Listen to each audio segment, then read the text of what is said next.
Right, so the next thing we want to do is we've got this harsh circle in the middle. We need to get rid of this and rectify, so we've got the color coming through, and we can do that by simply going through the blend options and going through overlay. So there you can see that's worked out quite well. And what I'm now going to do is press Ctrl J or duplicate layer, and I'm going to do that again, but this time pressing Ctrl T, which is a transform, and I'm just going to bump that up. Now the nice thing about, and make that bigger. Now the nice thing about this is what it basically does is that we can drag this around and you can see that it's kind of spurring, the color spurring through. That's really quite nice, and I really like that effect. Okay, so we can place this kind of over here, and what I'm going to do now is using my eraser tool, and I've got a soft brush. I'm just going to go down a bit, make that a bit smaller. I'll just click 200, and I'm just going to kind of erase some of that as well, so we can get that nice, so it's not kind of too harsh, if you like. Okay, now the next thing we're going to do is not add a new layer. What the next thing we need to do is select your layer with the ones with the colors on there. My one is layer 2. Hopefully I think yours should be layer 2 if you followed along.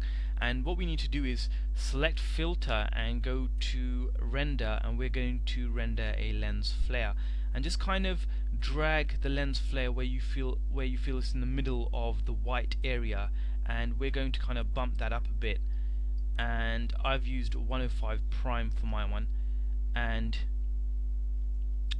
that's what I used on my other one, but for this one I'm not going to use prime, it's too much light. What I'm going to do is go to filter, I'm going to go to render, lens flare again, I'm going to use 50 to 300mm zoom, and I'm going to just click that over there like so. So we've got a bit of detail kind of coming through of the lens flare. Again, we could have created that using the circles as well, which would have been a nice touch.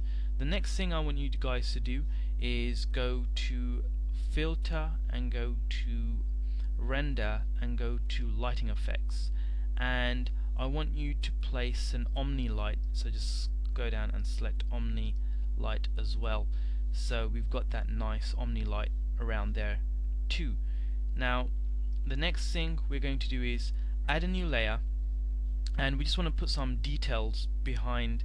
So what we want to do is really take our brush, make sure you've got white selected. From the drop down menu we want to select these kind of star brushes, 42, and what I'm going to do is I've got 50% opacity, which is quite cool, and what I'm going to do is use a bigger brush and then a smaller brush, smaller one, and I'm just going to kind of hover through these brushes, and I'm using the,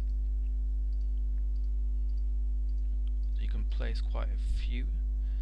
It's always nice to have a kind of mixture, if you like. That one my mouse slipped, so it's not really ideal.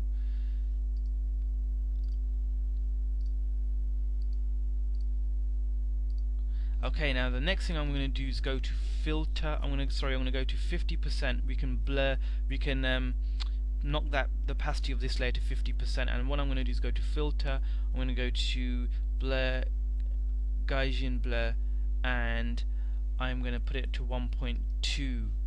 Okay, so when you're done, I think I'm quite happy with that. What I'm going to do is select all of these layers, the ones with the circles, not the rest of them, just those ones with the circles, and I'm going to select merge layers, or Control and E. Sorry, not the effect that I wanted. What I want to do is, if I click and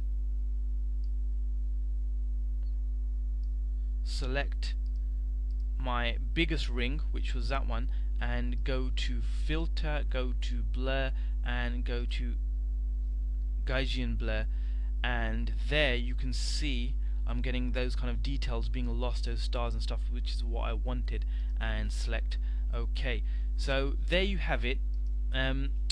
Quite interesting. You can do a lot with these kind of tutorials, and what we can do is in my previous one I've used the Apple icon as well to put that in.